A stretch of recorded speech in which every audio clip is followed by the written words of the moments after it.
another for the record video here. I'm here outside of Alexander, North Dakota. Here, not it. Okay, everybody's calling not it. Okay, I'm just gonna hold it.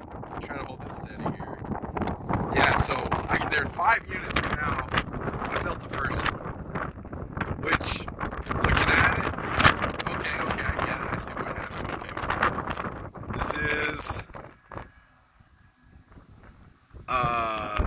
underneath that building is the turbine, and from behind it, there's a jet engine inside that building right there. They inject natural gas and that's the ammonia injection system in here. Just a big room with a bunch of pipes, stainless steel walls, and that's the exhaust pipe right there. So simple, like jet engine, open room, exhaust pipe. It's all a skid system. Here, Chance is taking the phone here. I was here in 2013. Basically, it was the year I got tricked into doing instrumentation fitting.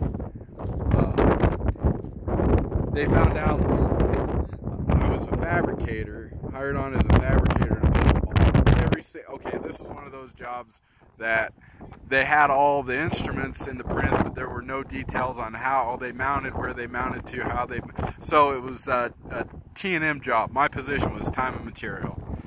So they're like, hey, we need this here. So I would design and weld the support, which really sent me down a pretty deep road into that specific niche of work. You see this, let me get my finger in the frame.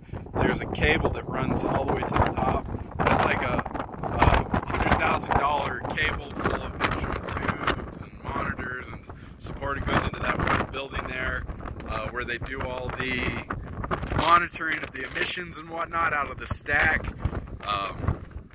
Designed all the supports for that. All the supports, there's a cable that goes across. I mean, if it's an instrument and it was mounted to that generating unit, I built and designed it. This stack right here, I have told many of you the story in real life of the time I took a dump in my trousers in a 85-foot Genie. I think it was a Genie lift, I forget. It had the articulating arm out the back, which I scoped all the way up to the top, almost got to that rail where I needed to be, almost there, and then I was like, oh yeah, there's a little bit of an extension on the bottom, like the elbow that goes up on this thing. I hit that very last, and it shot me about 12 feet straight up in the air, and came 12 feet straight back down. Never came out of the basket, but my gosh, you talk about a wild time. I'll tell anybody that story.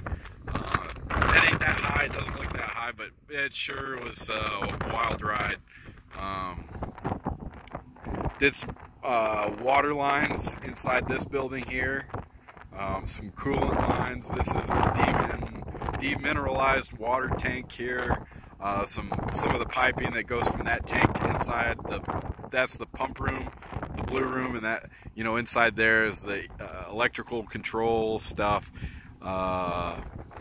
Whatever they call that, I don't remember. Anyway, this a cool story. I'm going to keep talking about this job while it's all coming back to me. 2 crews of fitters. One started on this side, and one started on this side, and they worked to the middle, and they were off on their elevations by a foot. And one crew drug up, and the other crew stayed. It was a pretty funny time. Homeboy from Arkansas told me one day that his bucket of want to was out after he spent all summer on this job. Said he wanted to go home, was tired of the work, so a little 360